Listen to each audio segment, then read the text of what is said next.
ओम नमः शिवाय। अगर भगवान शिव ने यह कहानी ना सुनाई होती तो अमरनाथ गुफा ना होती। मां पार्वती ने भगवान शिव से एक सवाल पूछा, जिसके बाद भोलेनाथ ने एक कहानी सुनाई और अमर हो गया कबूतर का जोड़ा। अगर आप यह वीडियो देख रहे हैं तो पूरा देखें, इसे बीच में ना छोड़ दे। अमरनाथ धाम हिंदू श्रद्धालुओं के लिए बहुत महत्व रखता है। जम्मू कश्मीर की वादियों में स्थित अमरनाथ धाम जाने के लिए भगवान शिव के भक्त साल भी इंतजार करते हैं।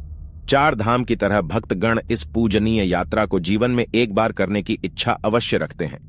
अमरनाथ यात्रा हर साल जून जुलाई के महीने में शुरू होती है और इस साल भी यह यात्रा शुरू हो चुकी है। अमरनाथ की यात्रा बेहद रोमांचक है, क्योंकि यह यात्रा धरती पर स्वर्ग के जैसी है। हिमालय की गोदी में स्थित अमरनाथ हिंदुओं का सबसे ज्यादा आस्था वाला पवित्र तीर्थ स्थल है। अमरनाथ की खासियत पवित्र गुफा में बर्फ से शिवलिंग का बनना है। प्राकृतिक हिम से बनने के कारण ही इसे हिमानी शिवलिंग या बर्फानी बाबा भी कहा जाता है। भगवान शिव ने बताया, अमर होने का रहस्य अमरनाथ हिंदी के दो शब्द अमर अर्थात अनश्वर और नाथ अर्थात भगवान को जोड़ने से बनता है। एक पौराणिक कथा के अनुसार जब देवी पार्वती ने भगवान शिव से अमरत्व के रहस्य को प्रकट करने के लिए कहा, जो वे उनसे लंबे समय से छुपा रहे थे, तो यह रहस्य बताने के लिए भगवान शिव पार्वती को हिमालय की इस गुफा में ले गए, ताकि उनका यह रहस्य कोई भी ना सुन पाए। और यहीं भगवान शिव ने देवी पार्वती को अमरत्व का रहस्य बताया। पुराणों में वर्णित है कि एक बार माता पार्वती ने भगवान शिव से पूछा, आप अजर अमर हैं और मुझे हर जन्म के बाद नए स्वरूप में आकर फिर से वर्षों की कठोर तपस्या के बाद आपको प्राप्त करना होता है। मेरी इतनी कठोर परीक्षा क्यों? और आपके कंठ में पड़ी यह नरमुंड माला तथा आपके अमर होने का रहस्य क्या है? भगवान शिव ने माता पार्वती से एकांत और गुप्त स्थान पर अमर कथा सुनने को कहा, जिससे कि अमर कथा कोई अन्य जीव न सुन पाए, क्योंकि जो कोई भी इस अमर कथा को सुन लेता है वह अमर हो जाता। पुराणों के मुताबिक शिव ने पार्वती को इसी परम पावन अमरनाथ की गुफा में अपनी साधना की अमर कथा सुनाई थी, जिसे हम अमरत्व कहते हैं। कहते हैं भगवान भोलेनाथ ने अपनी सवारी नंदी को पहलगाम पर छोड़ दिया, जटाओं से चंद्रमा को चंदनवाड़ी में अलग कर दिया और गंगा जी को पंचतनी में तथा कंठाभूषण सर्पों को शेषनाग पर छोड़ दिया।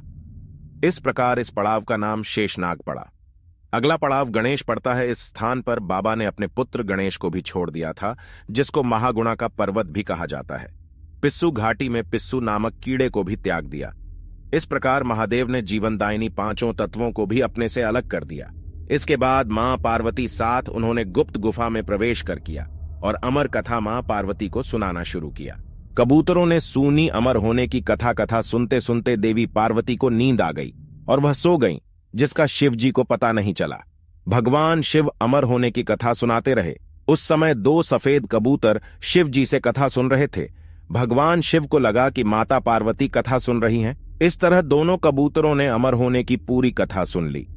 कथा समाप्त होने पर भगवान शिव का ध्यान पार्वती की ओर गया, जो सो रही थीं। जब महादेव की दृष्टि कबूतरों पर पड़ी तो वे क्रोधित हो गए और उन्हें मारने के लिए आगे बढ़े। इस पर कबूतरों ने भगवान शिव से कहा कि हे प्रभु, हमने आपसे अमर होने की कथा सुनी है। यदि आप हमें मार देंगे तो अमर होने की यह कथा झूठी हो जाएगी। इस पर भगवान शिव ने कबूतरों को जीवित छोड़ दिया और उन्हें आशीर्वाद दिया कि तुम सदैव इस स्थान पर शिव पार्वती के प्रतीक चिन्ह के रूप में निवास करोगे। अत यह कबूतर का जोड़ा अजर अमर हो गया। ऐसा कहते हैं आज भी इन दोनों कबूतरों का दर्शन भक्तों को यहां प्राप्त होते हैं और इस तरह से यह गुफा अमर कथा की साक्षी हो गई और इसका नाम अमरनाथ गुफा के नाम से प्रसिद्ध हो गया। अगर आपको यह वीडियो अच्छा लगा तो वीडियो को लाइक कर दीजिए।